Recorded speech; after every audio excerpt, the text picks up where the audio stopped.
Maraming naging pinuno ang Pilipinas, bawat isa may ambag sa kuwento ng ating bansa. Mula sa pakikipaglaban para sa kalayaan hanggang sa pagharap sa mga pagbabago ng mundo, nag-iwan sila ng marka. Ang kanilang mga kwento, kasama ang kapalaran ng bansa, ay nagpapakita ng tunay na diwa ng Pilipino.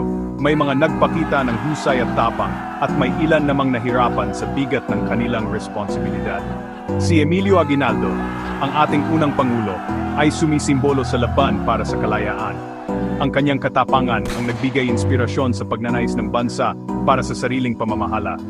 Si Manuel Quezon, kilala sa husay sa pagsasalita at karisma, ang naglatag ng pundasyon para sa pagkakakilanlan ng bansa noong panahon ng Commonwealth. Si Sergio Osmeña, ang kanyang kahalili, ang namuno sa bansa sa panahon ng ikalawang digmaang pandaigdig. Itong mga unang pinuno, kahit may mga pagkukulang, ang nagtayo ng pundasyon para sa isang bansang naghahangad ng progreso. Ang kanilang mga desisyon, kadalasan sa ilalim ng matinding pressure, ay naririnig pa rin sa kasaysayan ng Pilipinas. Habang mas pinag-aaralan natin ang kanilang buhay at pamumuno, matutuklasan natin ang isang pamana na patuloy na humuhubog sa Pilipinas ngayon. Bawat Pangulo, sa kanilang sariling paraan, ay nag-ambag ng haligi sa pagbuo ng bansang Pilipinas.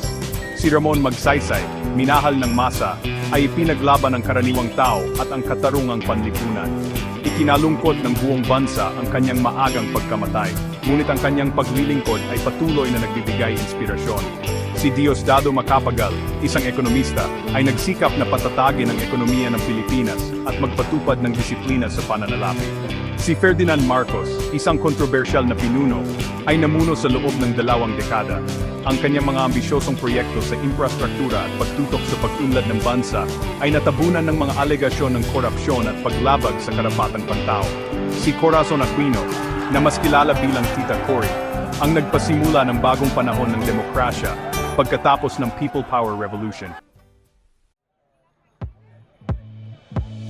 Bagamat ang mga libro ng kasaysayan ay madalas na nakatutok sa malalaking pangyayari, ang maliliit na detalye ang nagpapakita ng tunay na pagkatao ng mga pinunong ito. Alam niyo ba na si Manuel Quezon ay isang mahusay na tumugtog ng violin? O na si Sergio Osmeña ay mahilig maglaro ng chess, isang larong nangangailangan ng estratehikong pag-isip. Ang mga detalyeng ito sa kanilang personal na buhay ay nagpapaalala sa atin na sila rin ay mga individual na may mga hilig at kakaibang katangian. Si Fidel V. Ramos, isang nagtapos sa West Point, ay mahilig mag-karaoke at madalas kumanta ng mga awitin ni Frank Sinatra. Si Joseph Estrada, isang dating action star, ay ginamit ang kanyang karisma at koneksyon sa masa para isulong ang kanyang mga programa para sa mahihirap. Si Gloria Macapagal Arroyo, kilala sa kanyang talino, ay may doctorate sa economics at isang professor bago pumasok sa politika.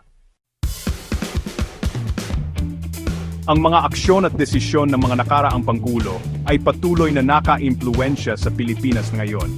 Ang kanilang mga tagumpay at kabiguan ay nagbibigay ng mahahalagang aral para sa kasalukuyan at sa mga susunod pang mga pinuno.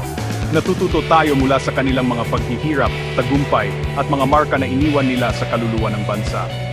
Ang gawain ngayon ay matuto mula sa kanilang mga karanasan, palawakin ang kanilang mga nagawa at magsumikap para sa mas magandang kinabukasan. Habang tayo ay sumusulong bilang isang bansa, mahalagang alalahanin ang mga sakripisyo at mga aral na natutunan.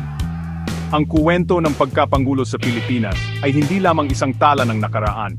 Ito ay isang buhay na naratibo na patuloy na humuhubog sa kasalukuyan at naka-impluwensya sa hinaharap. Sa pamamagitan ng pag-unawa sa ating kasaysayan, inihahanda natin ang ating sarili na harapin ang mga hamon at samantalahin ang mga oportunidad na darating.